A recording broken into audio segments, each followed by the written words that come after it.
How are they just in open field tackling, just that element? Yeah, I mean, I think their secondary comes downhill, does a really nice job of getting people on the ground. So, I know every defensive coach in the world would like to say, hey, man, we're 100% in the open field as far as tackling, but they're way above the fray as far as I'm concerned where that happens.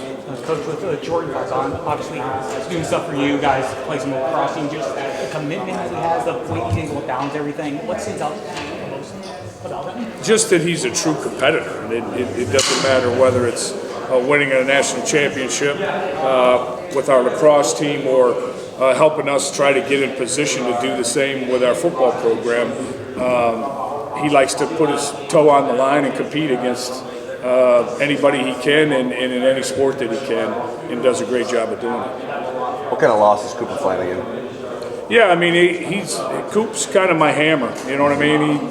He's been kind of the backbone to bringing a lot of physicality to what we did in the running game, and that can't drop off just because Coop's not here, but it's a blow to the tight end room for sure, just because of the great things that he's done for us as far as helping us move the chains in the run game. Mike, you guys have hit a lot of long runs, 60, 70 minute, 98-yard run. What's been the key to doing that? Very, very talented running backs is the first key, and fast. And then, we've done a good job, I think, growing to the point with our offensive line over the course of the year where we've given those guys those opportunities as well. And when it's been there, we seem to block it the right way. They seem to hit the hole where they're supposed to, and it's just one of those things that has kind of really come together for us and added an element to us, helping us be a little bit more explosive offensively, obviously. When was the last time Notre Dame was this fast in the backfield? Probably the last time they were talked about in the way that this team's being talked about. I mean, it's been, we've had some really talented running backs over the years, some from this part of the world actually, but this group in particular, I think, really, at any level, whether it's SEC or ACC or Big 12 or whatever, these guys could be on anybody's football team and be running back one. Mike, you've been around this program for a while at different points. People have waited a long time for Notre Dame to win a national championship. What is it about this team that, in your mind, has allowed you guys to at least get to this point and possibly can finish this run? I think that they just concentrate and are focused on what's right in front of their face. And we haven't really worried or even brought up or talked about any big picture things to these guys, and they really don't live their life that way day to day. Being a Notre Dame student, let alone a Notre Dame football player and a student, is a grind, and you better live your life 6 inches in front of your face. And they've done that on the football field, and just like they do in the other parts of their life, and it's helped them to stay focused and kind of just streamlined in the way that their thought process has gone, and just zero in, and we talk to them a lot. Coach Freeman brings it up a lot. You guys have heard him say it. Win the interval. Just win this interval. This right here. Just do this. And we've been able to kind of maintain that mentality regardless of the amount of chaos that's kind of going around. What did you think of how your offensive line handled the pass rush from Georgia last game? Yeah, I mean, I thought there were spots, obviously, where I thought we could have done a little bit better job, but I thought overall we were really solid. I thought as many, games and different things that they do to try to, pick people off and create kind of free rushers and things like that, I thought we passed off a lot of that stuff really well. It's something that we've done a good job of throughout the season of being able to really protect Riley, and Riley's done a nice job of understanding when it's time to get the ball out of his hand as well. How good is his decision making on when to run, when to maybe throw it away, when to hang in a little bit? As a veteran QB, how do you think he handles all that? Yeah, I think he's got a really good feel for that. I think that's one of the strengths of his game is to understand, hey, as the season's gone along, I think he's gotten better and better and better at, hey, this is, this pass play that Denbrock called is a disaster. Let me just ditch it. We'll live to fight another down instead of, And then when there's opportunities for him to use his legs, he's done that really well. And extended drives and helped us make explosive plays as well. So I love where he's at mentally and with his decision making right now where that's concerned. You faced some really good defenses this year. The challenge with Penn State, especially their guys who can get after the passer, do they attack? Do they try to rush the passer in a similar way to Georgia? Is it a different approach? I think there's some similarities there. I just think they're built, with their two edge guys in particular. Well, I could put probably 3 or 4 edge guys in there because even the guys that they rotate in are pretty dynamic on the edge of their defense. So they get after you and they force you. They do things up front with what they do scheme-wise to try to isolate those guys in pass rush situations, and those guys have done a nice job of taking advantage of that.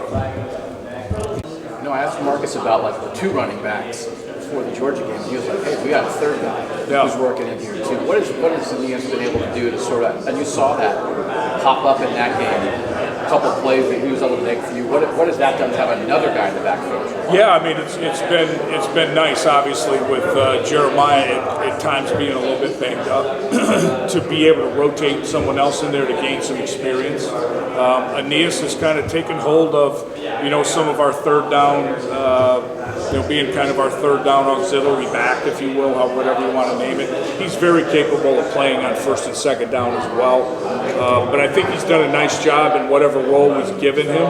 He's very mature for his age and able to handle that, and physically not afraid to stick his nose on a linebacker in pass protection. And when we've put the ball in his hands, he's done some really positive things with it. So excited about where he's headed. Hey, Coach, Al Golden is obviously a former captain with the Nittany Lions. You're giving him a hard time this week. I mean, it's got to be kind of surreal for him. Well, yeah, I've made sure that we've, that none of the game plan material and stuff is laying around anywhere. No, I mean, obviously that's a.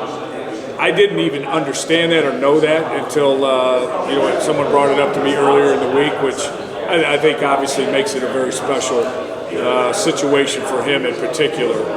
But we're awful glad he's on our side. It's been a long time since these 2 teams played each other a lot, but they did, and there's a real deep-seated rivalry that a lot of your young players aren't going to be familiar with.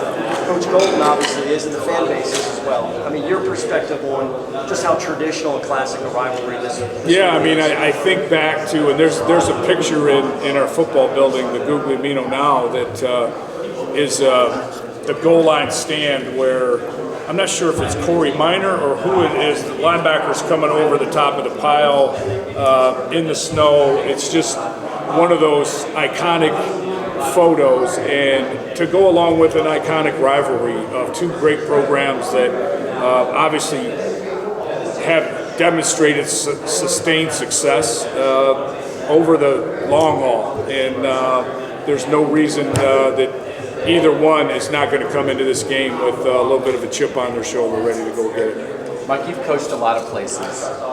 There had been this 20-year stretch where really the SEC had dominated at the top of college football. We know that. And here we are with 3 teams from the northern part of the country in these semifinals. Do you think that Notre Dame and Penn State and Ohio State and what Michigan and Washington did last year, do you think this is maybe the new norm in college football, that it's not going to be so Southern dominated as it was maybe in the past 20 years? Well, I guess since I'm coaching in the North, I hope that that's the case. But, listen, there's no mistaking what the SEC has accomplished over the course of the last, 10 years, and they have dominated college football. And I think it's awesome for the game, what happened last year and, what's going on this year in college football. And, there seems to be more of an even playing field. Whatever has made that develop, I think is a positive thing. And teams are kind of going at each other, and it's getting settled on the field. So what's happening right now as far as how they've set the playoff up and how the teams involved have gotten their opportunities and taken advantage of those opportunities, I think is a great thing. Guys, 2 minutes, and then Coach is going to go over to the other room. Thank you. Al's experience as a head coach before, how do you think that helps you on a day in, day out basis? What are the ways that you maybe, where you realize?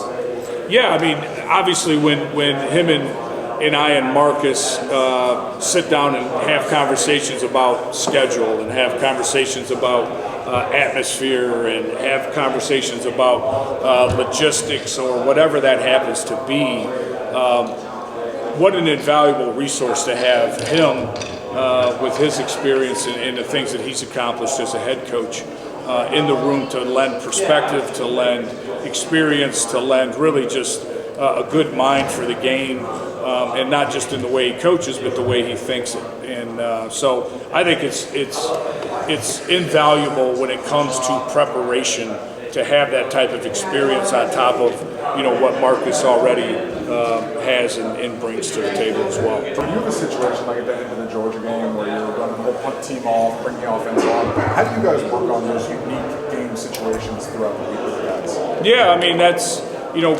having and creating opportunities on special teams has been a trademark of who we've been all year, and we spend the time necessary to make sure when we decide to do it, we're really good at it. And that obviously takes practice time. And the buy-in from the players in the program, the buy-in from the coaching staff, to understand the importance of that aspect of the game has been really fun to see the entire year. And some of the things that they've come up with, and Marty Biaggi has come up with, and Coach Freeman, is incredibly creative, and it's caused us and helped us win football games.